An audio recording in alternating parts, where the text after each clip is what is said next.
इस वीडियो में अपन वर्क के बारे में डिस्कस करेंगे।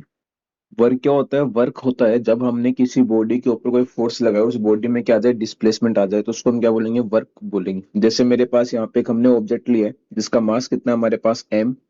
हमने इस पे फोर्स लगाया f और इस बॉडी ने यहाँ से यहाँ तक कितना डिस्प्लेसमेंट कवर कर लिया, s डिस्प्लेसमेंट शो करे, तो हम क्या बोलेंगे?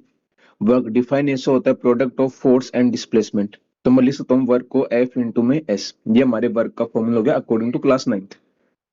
एसआई यूनिट ऑफ वर्क क्या होती है? वर्क की एसआई यूनिट हमारे पास होती है जूल। जूल को हम लिखते हैं कैपिटल जे से।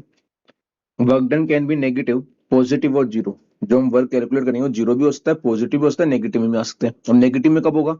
जब सपोज करो आपने फोर्स लगाया, बॉडी पे फोर्स लगाया और डिस्प्लेसमेंट जस्ट अपोजिट हो रहा है, तो हम क्या बोलेंगे कि जो वर्क डन हुआ है वो नेगेटिव हुआ है। तो मैंने लिखा है when force and displacement are in opposite direction, तो वर्क डन कैसा होगा? नेगेटिव होगा।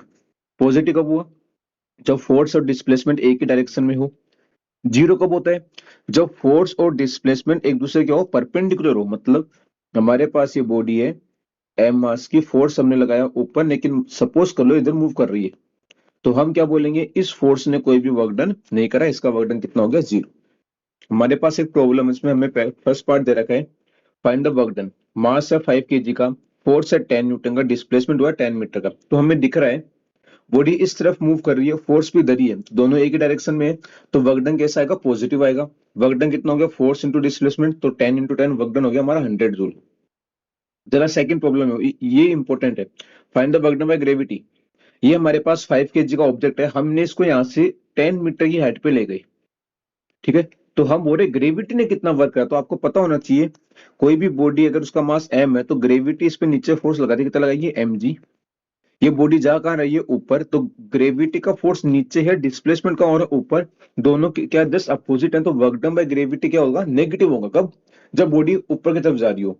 तो वर्क डन हो गया फोर्स इंटू डिस्प्लेसमेंट। मैंने लिखा है minus m g into h. Minus क्यों लिया? क्योंकि दोनों अपोजिट है। एम क्या होता है? 5 है। जी को 9.8 लेते हैं, लेकिन अपने 10 मान लिया यहाँ पे। इंटू 10, ये 10 क्या है मेरे पास? ये मेरे पास हाइट है। वर्क डन कितना आ गया? माइनस में 500 जूल।